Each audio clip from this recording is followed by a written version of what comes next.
ये कहानी लगभग हर घर की है, जहाँ शादी के बाद लड़के की माँ और लड़के की बीवी को ये असुरक्षा हो जाती है कि कहीं उनका पलड़ा लड़के के सामने हल्का ना पड़ जाए।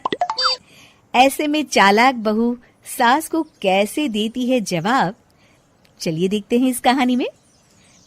सौम्या और उसकी सास एक दूसरे से जलन की भावना रखती।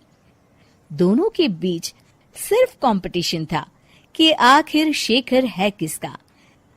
शेखर यानी सौम्या का पति और कंचन बहन का बेटा।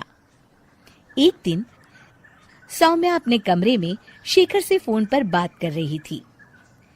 हेलो शेखर, मैं ना आज सारा दिन घर का काम काज करके थक गई हूँ। क्यों ना शाम को किसी क्लब में चले? Okay baby. कमरे के बाहर कंचन बहन सौम्या और शेखर की सारी बात सुन लेती हैं। बड़ी आई मेरे बेटे को लेकर क्लब जाने वाली। शाम को तो वो मेरे साथ मंदिर जाएगा।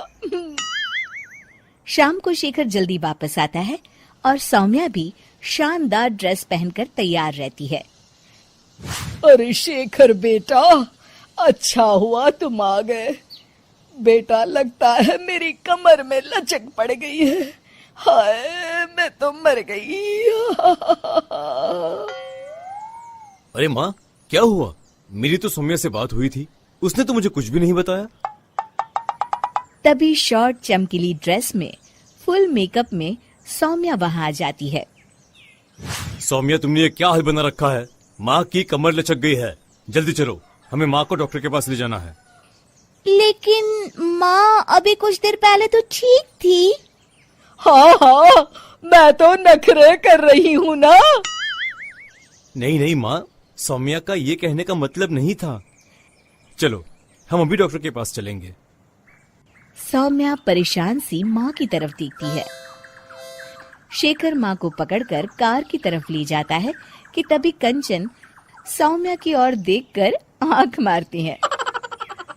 कंचन सौम्या की तरफ शरारती हंसी हंसते हुए कहती है, सौम्या बेटा, जरा खाने में कुछ चटपटा बना लेना। मैं शेखर के साथ डॉक्टर के बाद मंदिर जाऊंगी और हमें आने में देर हो जाएगी। शेखर और कंचन जैसे ही कार में बैठने जाते हैं, सौम्या वहां आ जाती है। शेखर, मुझे ना माँ की बहुत चिंता हो रही है। क्यों ना मैं भी आपके साथ चलूं? खाना मैं घर आकर बना लूंगी। वाह सौम्या, तुम कितनी अच्छी हो। तुम्हें माँ का कितना ख्याल है। सौम्या कंचन की ओर देखते हुए, आखिर तुम्हारी माँ मेरी माँ भी तो है। अरे नहीं सौम्या बेटा, तुम परेशान ना हो। अरे माँ नहीं, सौम्या भी आपके ठीक होने तक परेशान ही रहेगी और उसका मन भी काम में नहीं लगेगा। चलो सौम्या, तुम भी साथ चलो। सौम्या पार्टी की ड्रेस में ही शेखर के साथ कार के सामने सीट पर सवार हो जाती है। कंचन रास्ते में कहती है, अरे शेखर, ये तो किसी चमत्कार से कम नहीं। क्या हुआ माँ? बेटा, मेरे कमर की लचक तो मानो गायब ही हो गई। सौम्या तो समझ चुकी होती है, लेकिन वो शेखर के सामने अनजान बन जाती है। माँ, ये तो सच किसी चमत्कार से कम नहीं। आपको तो ईश्वर का शुक्रगुजार होना चाहिए। शेखर, चलो हम माँ को सिविल लाइंस के हनुमान मंदिर ले जाते हैं। और देखिए ना, आज मंगलवार भी है। हाँ, क्यों नहीं। लेकिन सौम्या, मैं तो ऑफिस से सीधे यहाँ आ गया हूँ। मैंने तो हाथ में भी नहीं धोए। मैं मंदिर कैसे जाऊंगा?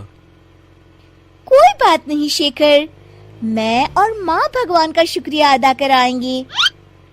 चलो अच्छा ही है, ये मेरे साथ रहेगी और मैं मंदिर के भी दर्शन कर लूंगी। रही बात शेखर की, तो अच्छा ही है। अगर वो मेरे साथ नहीं तो इस सौम्या की बच्ची के साथ भी नहीं रहेगा। मंदिर के बाहर काफी भीड़ देखकर कंचन और भी खुश हो जाती है। दर्शन करने में कम से कम 2-3 घंटे तो लग ही जाएंगे। माँ, यहाँ पर तो काफी भीड़ है, यहाँ काफी वक्त लगेगा। चलो यहाँ कल आ जाएंगे। नहीं बेटा, मैं यहाँ से हनुमान जी का शुक्रिया अदा किए बिना नहीं जाऊंगी।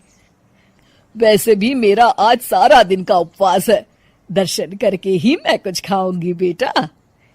ये कहकर कंचन कार से उतर जाती है और सौम्या से कहती है, चलो सौम्या, दर्शन कर आए। माँ, मैं तो आपको बताना ही भूल गई, मैं ऐसे कपड़ों में मंदिर कैसे जा सकती हूँ? अरे सौम्या, मैंने तो ध्यान ही नहीं दिया। ये कपड़े तो काफी छोटे हैं, मंदिर में पहनकर जाना ठीक नहीं रहेगा। और बिना दर्शन किए माँ कुछ खाएगी नहीं। अब क्या करें? अरे करना क्या है, माँ दर्शन कर ले, हम यही कार में माँ का इंतजार करेंगे। माँ, आप मंदिर में दर्शन करें, तब तक मैं और सौम्या पास के होटल से कुछ खाकर आते हैं। और हाँ, आपके लिए भी पैक करवा लेंगे। फिर क्या था, निराश चेहरा लिए कंचन मंदिर चली जाती है। सीख, चालाकी उतनी ही अच्छी है जिससे किसी को नुकसान ना पहुंचे, वरना कभी कभी ज्यादा चालाकी नुकसान का कारण भी बन जाती है।